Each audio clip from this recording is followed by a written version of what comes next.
Mahalaga po itong i-announce ni Tito Ed kasi sa mga darating na araw tayo po muli ay susubukan ang ating lakas, ang ating pagkakaisa, ang ating pagbibigkis. Kaya ito na po, bibigay ko ulit kay Tito Ed Florencio.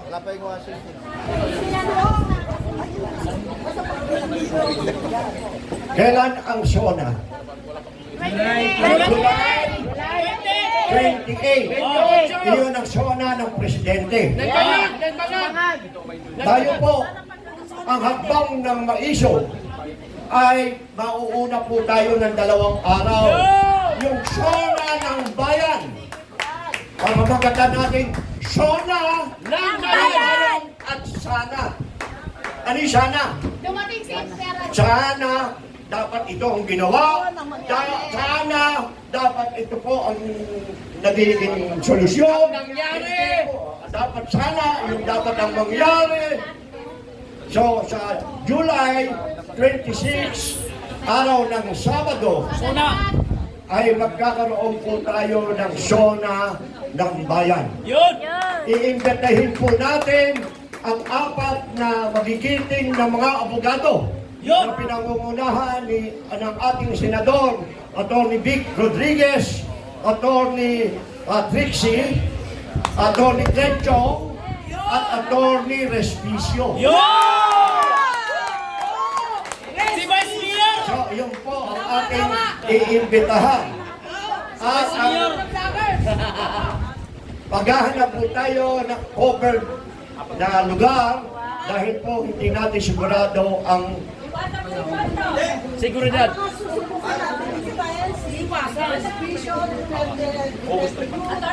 ay makasama po pala in the youth.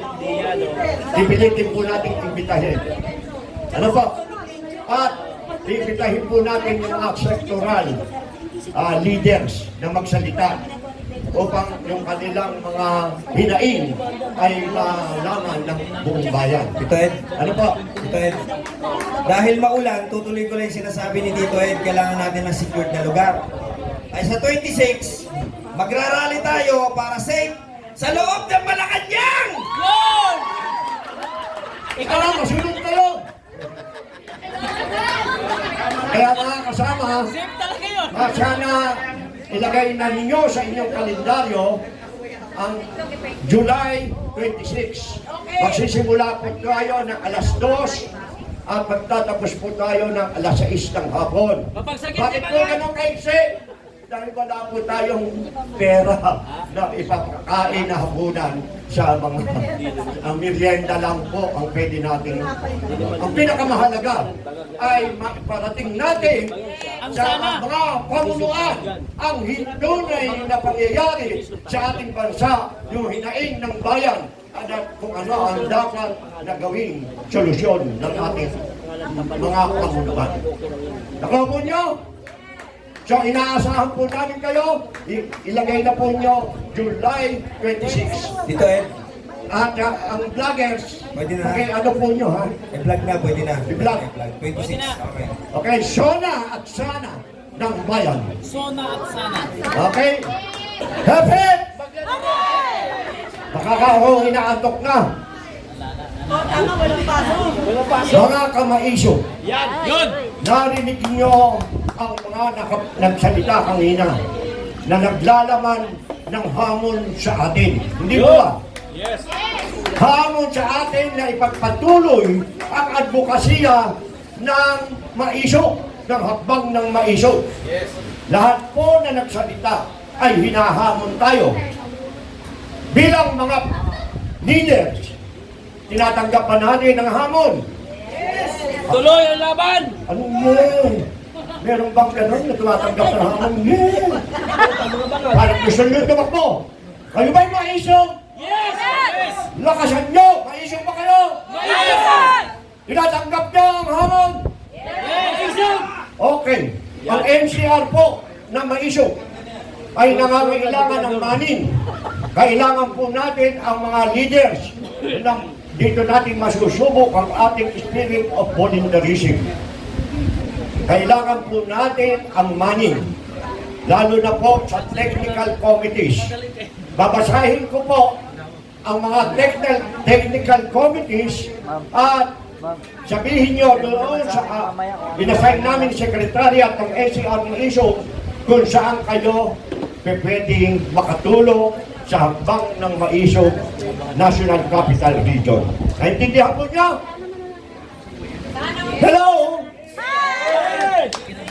Baka naman, ang sabi ni Kadsek, kailangan yung ating init ay ating ipagpatuloy. Yun din po ang sabi ni Senador ABR. At yun din po ang sabi ni Yusek Pen. At lahat po na nagsalita kanina, iyon din po ang sinasabi na ipagpatuloy natin ang laban ng maisog. Para ipagpatuloy po natin ang laban ng maisog, gusto po namin ng volunteers sa mga the following committees. Unang committee, yung Ways and Means, yung Finance and Co-op ng KPLO. Okay? Handa yung tatlo, ha? Lapitan yung isa-isa to. Ang susunod ay yung membership recruitment and retention. Kailangan po natin magparami. Kailangan natin ang backbone. Okay? Susunod po yung Education, Committee on Education and Training. Yun. Ang susunod po ay yung Committee on Social Services. Okay. Ang susunod ay ang Secretariat. Ang susunod ay yung magko-coordinate sa sectoral organization. At ang susunod ay coordinator ng parallel group. Ang susunod ay mga interim leadership ng city, ng district, ng barangay. Kailangan po natin yan. And then, lastly, kung sino ang coordinator ng social media. Para na sa ganon, isa lang ang aming i-collaborate, alam na ng lahat ng nasa social media. Ano po? Kailangan po nating magparami at kailangan po natin hindi lang po marami, kundi dapat quality membership na sinasabi nga ni Yusek Pen. Ano po? So, kayong tatlo, lapitan na nyo at kung saan silang volunteers. Okay, habang nagbo-volunteers kayo, pwede po bang hilingin ko na tumayo ang lahat?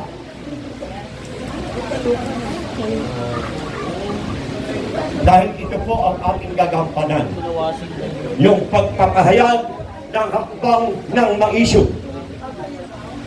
Wala po tayong kopya, kaya lang, repeat after me. Yun. Okay? Pakitaasan ka ng kamay.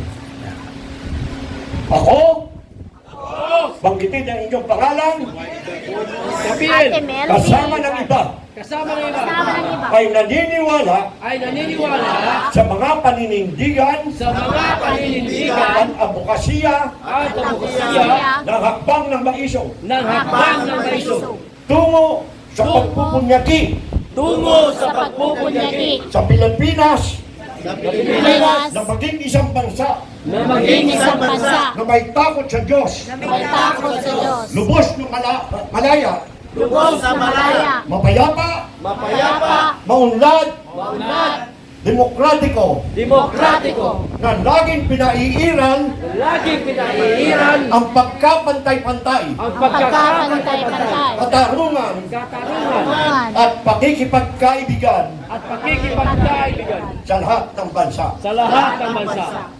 Batid ko Batid ko na ang pagbabago na ang pagbabago tungo sa mabuting pamamahala tungo sa mabuting pamamahala ay isang tanging lunas lamang ay isang tanging lunas lamang na angkop at mahusay ng kop at mahusay na pamamaraan na pamamaraan upang mahinto ang katiwalian, upang mahinto ang katiwalian, mapuksa ang pinagbabawal na gamot, mapuksa ang pinagbabawal ng gamot, malipol ang mga kriminal, Malipol ang mga kriminal.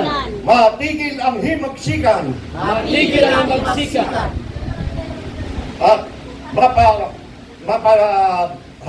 mapababa ang mga kinalalagyan ng moralita. At mababa kinaglalagyan ng marita. At tunay na mailapit ang gobyerno sa taong bayan. Tunay na malapit ang gobyerno sa taong bayan.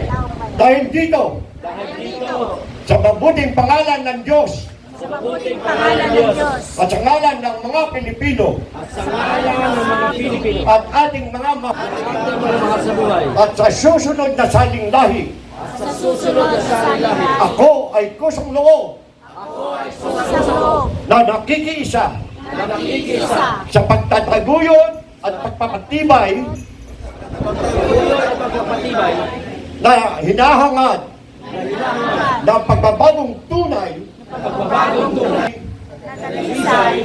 na sumasagisag sa unirang Pilipino Sumasagisag sa uliang Pilipino sa ating landas Landas. patungo sa kadakilaan Patungo sa at kadakilaan. pag-unlad ng kabuhayan At pagulad ng sa buhay. bawat Pilipino sa Bawat bawat Pilipino na may pagkakaisa na may pagkakaisa. bilang isang lahi at isang bansa. bilang isang bayan at isang bansa.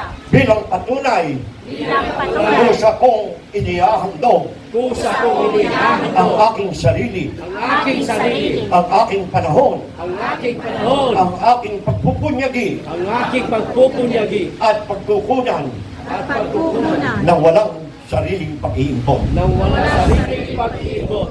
Kasinawaan po ako ng buong Sinawaan kapal. po ako ng may kapal. Maraming salamat po sa inyo sa ipagtanggap ng hamon ng hakbang na may hakbang na may isok. Buhay!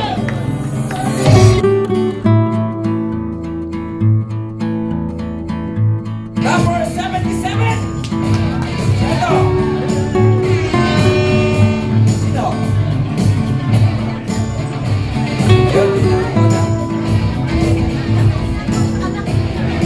Ayun, sana dito. Ayun po, ayun. Okay, kayo naman po. Si Gabriel ang pupunat. Ito ka, Gabriel. Sana? Halo, Gogay, halo, Ayen. Ipo, ipo, masiwasin. Nagtagumpay na tumiro.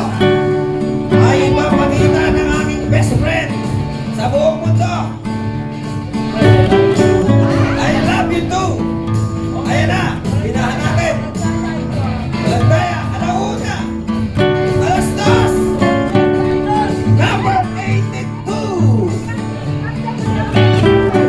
Ay, nanalo ang aking kaibigan, si Captain Reddy Nufable Jose.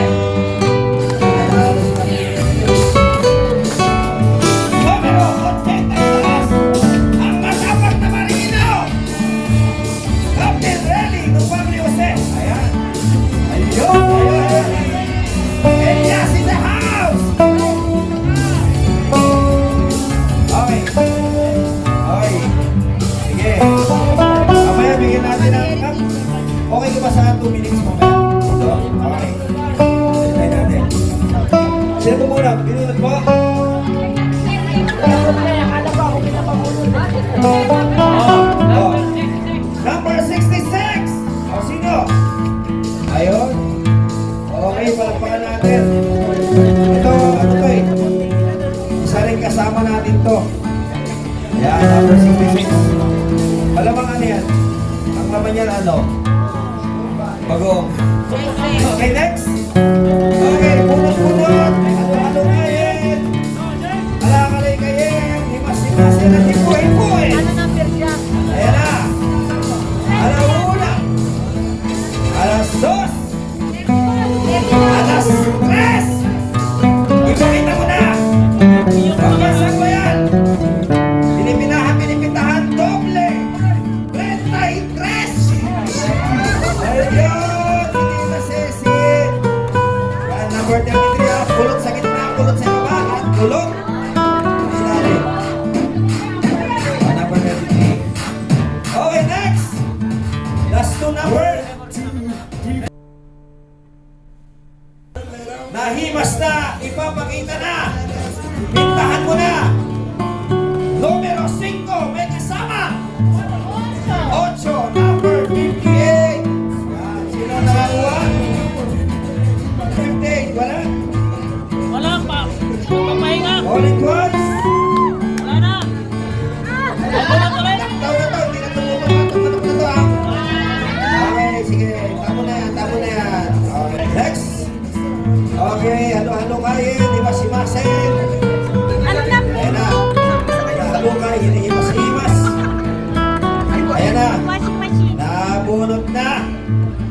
pintahan na. Dalawang numero. Uno, may kasama. Siyete! Uno, may kasama. Dos. Numero 12. Sino? Sa loob, number 12. Wala. Wala na naman. Uy. Dami naman ang uwi. Sige, call it once. Call it twice. Okay. Break it down, man. Next. Nakapagdukay.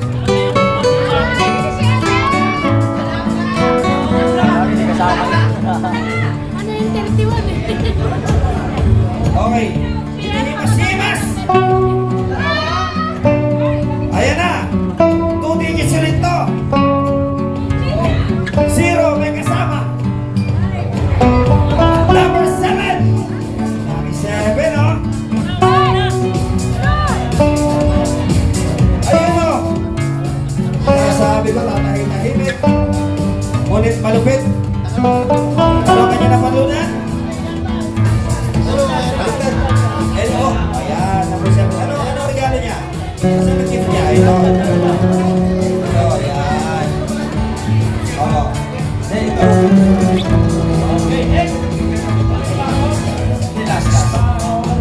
Okay, last na lang. Last. Hihimasin natin kami eh. Ayan, himas-himas. Ayan na. Anong numero kaya? Anong numero kaya? Eto na. Pintahan mo na. Numero. Dos may kasama. Dos may kasama. 0. Number 20. Sino? Ayan o. Sa haba-haba man daw na po. Sa pagkabitan din na uwi. Ayan, si Mike. Happy birthday, pare Goy. Okay, mamaya naman. Thank you. Meron pa tayong last 3 dito. Oh. Maraming salamat po sa inyo.